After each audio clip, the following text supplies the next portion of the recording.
Salam. Bugün çox vacib bir mövzuya toxunacağıq. Təsir sənəti. Yəni, fikirlərinizi qarşı tərəfə necə daha güclü, daha aydın çatdıra bilərsiniz?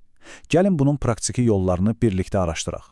Hər birimiz istəyirik ki, fikirlərimizə qulaq assınlar, onlara dəyər versinlər, elə deyilmi? Bax, bugün sizə səsinizi daha təsirli etmək üçün lazım olan bəzi güclü alətlər verəcəyik. Və bu alətlər sadəcə fərziyyətlər deyil, birbaşa psixologiyanın fundamental prinsiplərinə əsaslanır. Yaxşı, gəlin başlayaq. İlk olaraq təsir etmənin özü nədir, ona bir aydınlıq gətirək. Çünki çox vaxt bu sözü səhv başa düşürlər. Baxın, bu qətiyyən manipulyasiya deyil. Bu, ünsiyyətdə sahib ola biləcəyiniz ən həlledici bacarıqlardan biridir.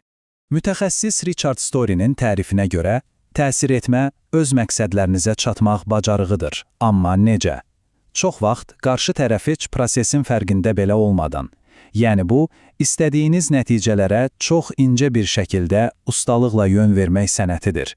Təsir etməni belə təsəvvür edin. O, qərarları hərəkətə gətirən, amma çox vaxt gözlə görünməyən bir qüvvədir. Hətta deyirlər ki, o, biznesin mühərrik yağıdır. Niyə? Çünki hər şeyin rəvan, problemsiz işləməsini təmin edir. Bəzən, inanın, ən dərin maliyyə biliklərindən belə daha vacib olur. Yaxşı, bəs bu gücü necə işə salmaq olar? Məşhur psixoloq Robert Cialdini bu mövzuda inanılmaz bir şey deyir. O deyir ki, düşüncələri dəyişmək üçün əvvəlcə ruh hallarını dəyişməlisiniz. Bu nə deməkdir? Bu o deməkdir ki, ən effektiv inandırma prosesi siz hələ bir kəlmə də demədən əvvəl başlayır. Buna ilkin inandırma deyilir. Deməli, hər şey hazırlıqdan başlayır. Yəni, işə başlamazdan əvvəl qurduğunuz təməl sözün əsl mənasında hər şey deməkdir. Əsl təsir sizin məsələni və ən əsası özünüzü necə təqdim etməyinizlə başlayır. Baxın, burada bir qızıl qayda var. Elə davranın ki, sanki qarşı tərəf sizinlə artıq razılaşıb. Bu nə deməkdir? Yəni, özünüzə inamlı olun, bədən diliniz müsbət mesajlar versin, səs tonunuz inandırıcı olsun və ən əsası, bəlkə yəqin ki kimi sözlərdən, yersiz tərəddüdlərdən uzaq durun. Bütün bunlar dinləyicini sizin fikirlərinizi qəbul etməyə psixoloji olaraq kökləyir. Yaxşı, bu hazırlıq mərhələsi aydındırsa, indi gəlin konkret addımlara keçək. Bütün bu hazırlığı praktikada bəli cavabını aparan 5 sadə addıma necə çevirə bilərik? Gəlin baxaq. Deməli, model budur. 5 sadə addım. Birincisi, qarşılıqlı anlaşma. İkincisi, doğru suallar. Üçüncüsü, dinləmək.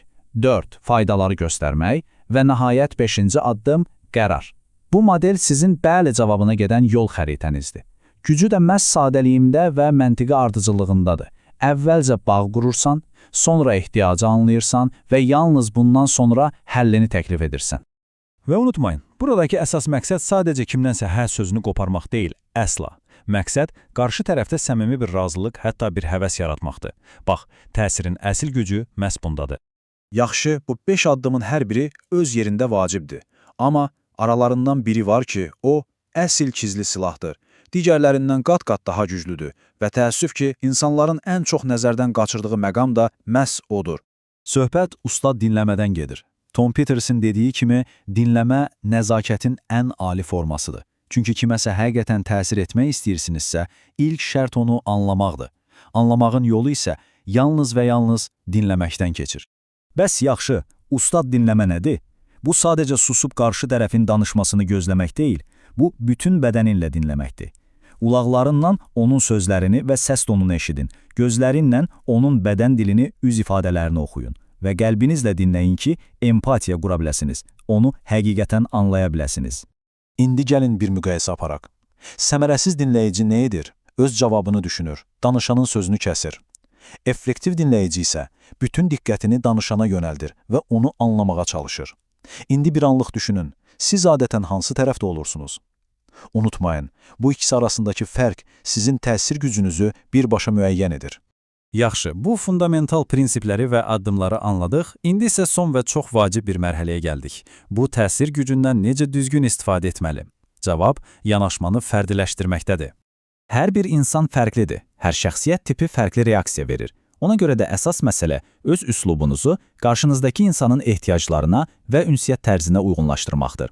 Məsələn, kimisi üçün ancaq rəqəmlər və faktlar maraqlıdır, kimisi üçünsə emosiyalar, hekayələr daha vacibdir. Məsələn, götürək yaradıcı həmsöhbət tipini. Bu tip insanlar entuziyazma, yeni, cəsarətli ideyalara və sürətli qərarlara çox yaxşı reaksiya verir. qarşınızdakı insanın hansı tipə aid olduğunu anlamaq, mesajınızı birbaşa onun beyninə və ürəyinə çatdırmaq üçün əsl açardır. Beləliklə, yekun olaraq təsirli bir nitqin 4 əsas xüsusiyyəti var. Birincisi, aydınlıq. Fikriniz asan başa düşülürmü? İkincisi, məzmun. Danışdıqlarınız dəyərlidirmi? Üçüncüsü, təsir.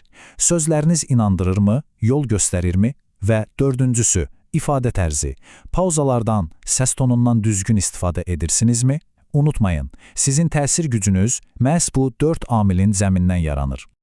Artıq bu güclü təsir alətləri sizin əlinizdədir. İndi əsas sual budur. Onlardan necə istifadə edəcəksiniz? Unutmayın, təsir etmə böyük bir məsuliyyətdir. Bu bacarıqdan söhbətləri daha dərin etmək, insanlar arasında anlaşmanı gücləndirmək və ətrafınızda müsbət bir dəyişiklik yaratmaq üçün istifadə edin.